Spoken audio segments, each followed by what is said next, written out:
Welcome back everyone. Hey, this channel is dedicated to the study of sales, leadership, psychology, communication, and business. Every lesson is built from first principles because understanding why something works will always outperform memorizing what to say.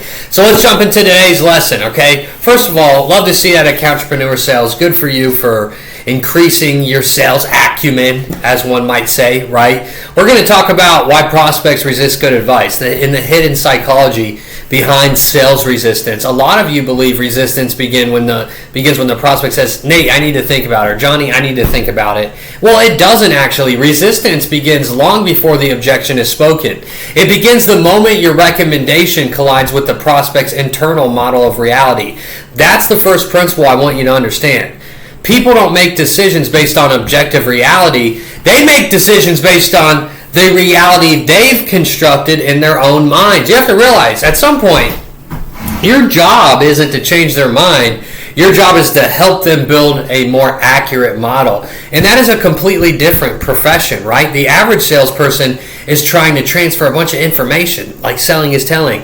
The best communicators are basically restructuring perception inside of the sales, inside of the deal, inside of the Zoom, right? And those are completely different things. So what I'm going to help you do is really increase your revenue and help you figure out what they're thinking internally and why you feel that kind of resistance there sometimes. So module 1, titled that Every Decision is a Negotiation with Identity, right? So look, when you recommend a solution, you're not simply asking someone to buy, you're asking them to become someone different. Think about what yes actually means, right? It means I'm going to finally start. I've waited too long. My current strategy isn't producing the future that I want. And that realization creates what I call identity distance, right? And identity distance is the psychological gap between who someone believes they are today and who they would have to become after making a decision. So the larger the gap, right, the greater the resistance. And this is why two people can hear the exact same presentation. One bites immediately, the other disappears. The presentation wasn't different. The identity negotiation was. Great salespeople don't just sell solutions. They reduce identity distance. They make the future version of the prospect feel familiar before asking them to commit to that version of themselves, right? John, you seem like a guy who owns a business that pumps well. Am I right or am I right? Boom. Okay? You can identity frame people as well. So module 2, all right, title it, The Brain Doesn't Chase Opportunity. It chases predictability. Look, most people think the brain wants success. That's incomplete. The brain wants prediction. Why? Because prediction feels safe.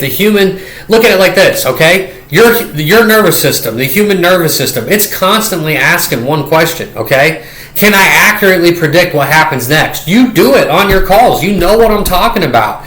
If the answer is yes, stress decreases. If the answer is no, resistance increases. And this is why people stay in careers that they hate, businesses that don't grow, financial situations that frustrate them. It's not because they enjoy suffering. It's because suffering, okay? It's because suffering, they understand, feels neurologically safer than uncertainty that they don't understand, okay? And most salespeople try to make the opportunity look bigger. Top performers make the future feel more predictable, and that's a massive difference. Let's go down to module 3, okay? Module 3, People Don't Evaluate Value. Title it, People Don't Evaluate Value.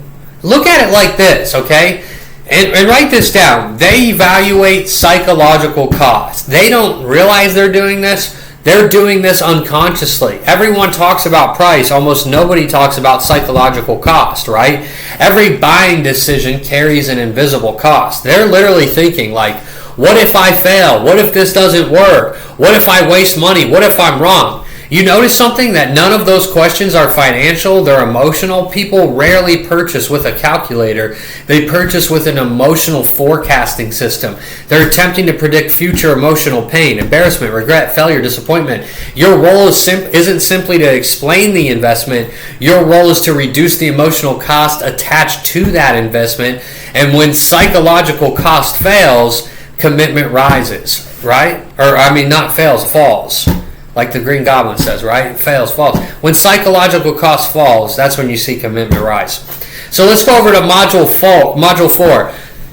Module 4, title it, The Mind Conserves Energy, okay? The mind conserves energy. Write this down, okay? Confusion, it's expensive. expensive, right? Confusion is expensive.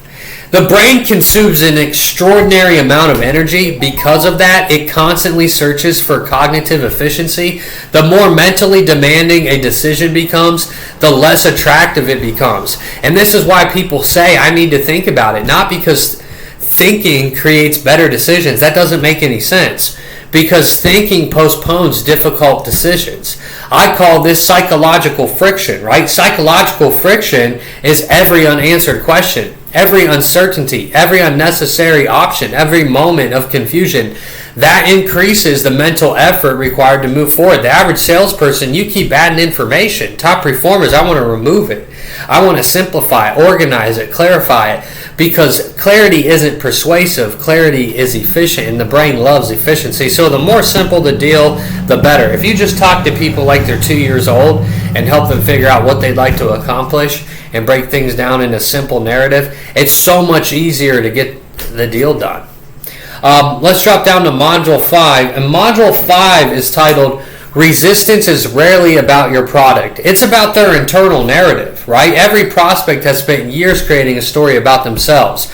I'm careful with money, okay? I don't make this is what they say to themselves. I don't make emotional decisions. I've always figured out things on my own, right? I'm not someone who needs help. They even say that. So then you enter the conversation. If your recommendation threatens that story, the brain immediately defends itself. Not because you're wrong, because consistency is psychologically rewarding, right? This is why arguing almost never works. Facts attack beliefs. Questions invite reflection. And great communicators don't attack narratives. They help prospects outgrow them. There's a difference, right? A lot of you guys get an objection, boom, boom, boom. You just want to spew information and facts at people, and it's ridiculous. Just ask them questions to get them to sell themselves. It's really simple. All right, Module 6, okay? And Module 6, let's see, Module 6, all right? Confidence transferred through the structure. So it's not charisma, not enthusiasm, but structure. When conversations feel organized, people feel safe, right? When conversations feel intentional, people assume confidence, and this is called decision architecture. Every question should reduce uncertainty. Every transition should build momentum, right? If I'm transitioning over to something else, on a new topic, boom, it needs to build momentum, right? Every recommendation should feel like the inevitable conclusion of everything that came before it.